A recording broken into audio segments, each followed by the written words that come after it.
Israel will definitely not be international pressure. No matter how great the pressure is, the American boss, American leaders will protect the soul of Israel. It will not be revenge from the Iranians. Iran has maintained restraint. There is still a gap between its military strike power and Israel. Instead, it is the news coming from battlefield that Israel is paying a heavy price, especially in Lebanese battlefield. Hezbollah is still resisting stubbornly. Its continuous attacks make Israeli soldiers unable to defend themselves. The Israeli Defense Forces also admitted that five more soldiers died last weekend.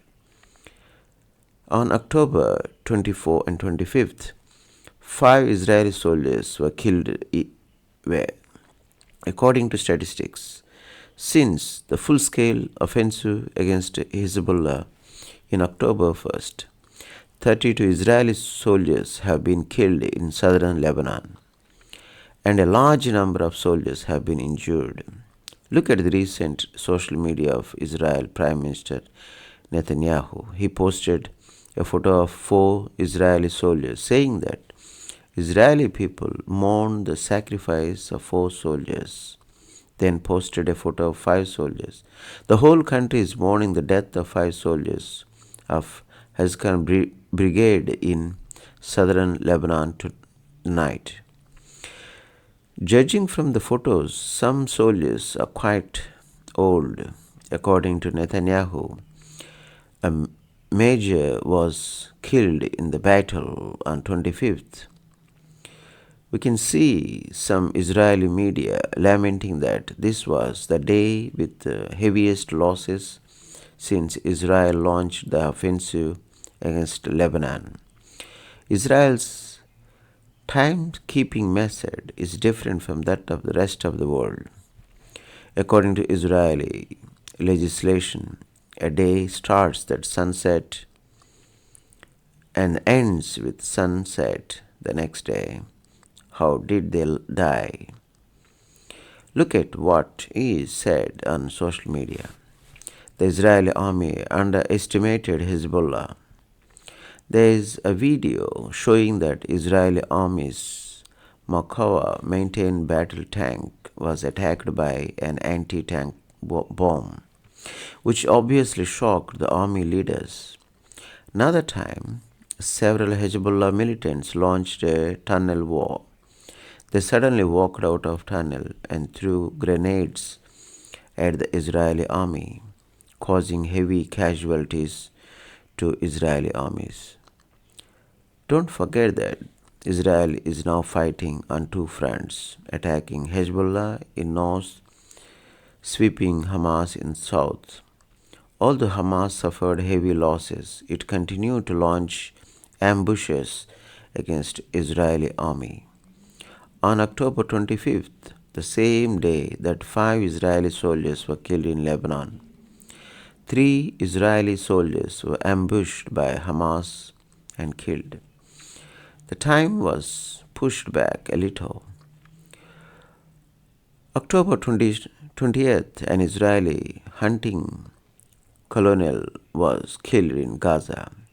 This is also highest ranking commander killed in Israeli armies this year.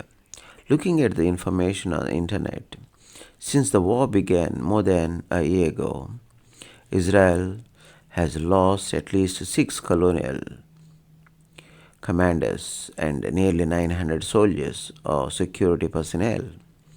After all, the casualties in the war are less than 1,000.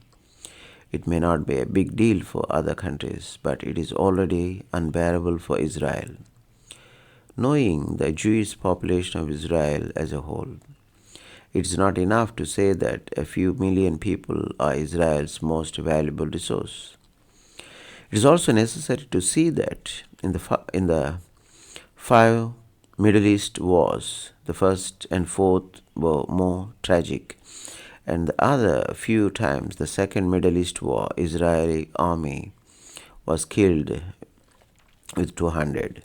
In the Third Middle East battlefield, Israel took Golan Heights, the Sinai Peninsula, East Jerusalem, and entire Palestine in one fell swoop, and no more than 1,000 people were killed. Not to mention that Israel is now just two-faced tribe now. On October 4th, an Iraqi radical organization launched a drone to attack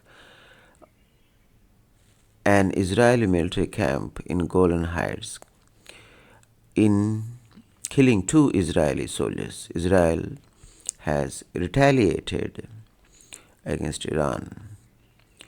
After all, Iran is a powerful country in the Middle East. It has a large number of missiles. If it turns into a major war, it is unlikely to be only a minor loss. In the end, it just look at three simple points.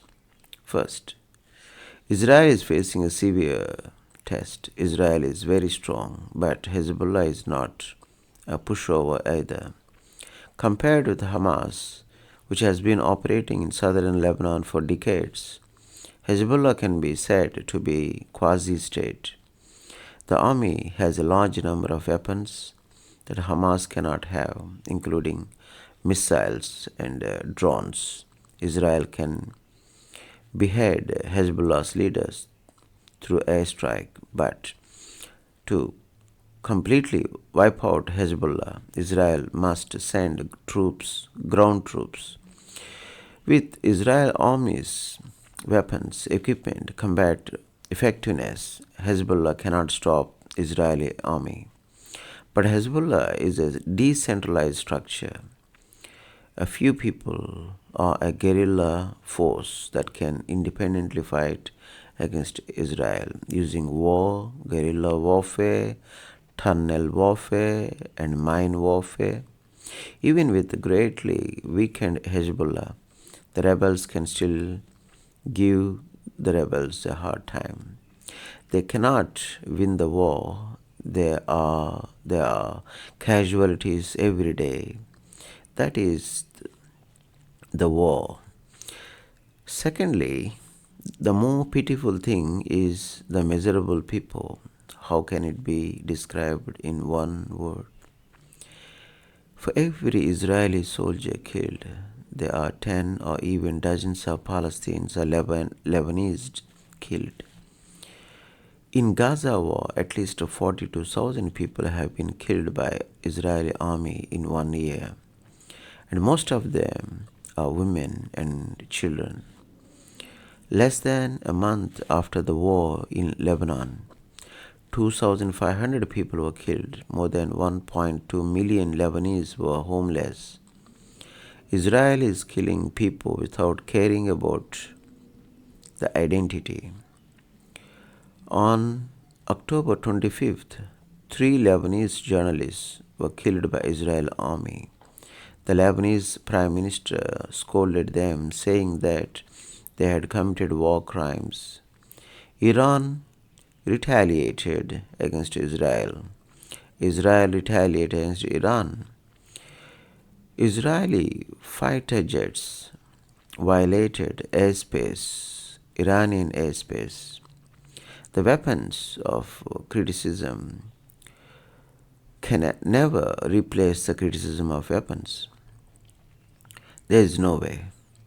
This is the reality of Middle East. Thirdly, praying for peace will bring peace. The road is long and light is everywhere. Israel will not stop easily. Now is the time when Hamas and Hezbollah are at their weakest. Israel has always been at a disadvantage. It is impossible for Israel to have the last laugh.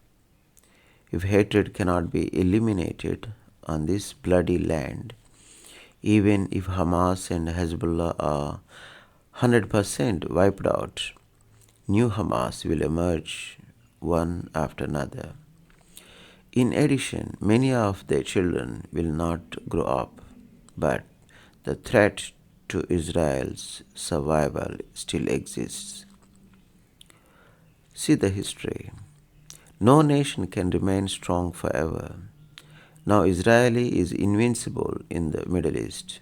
This is true. But decades and hundreds of years later, will Arabs and Persians will be at disadvantage?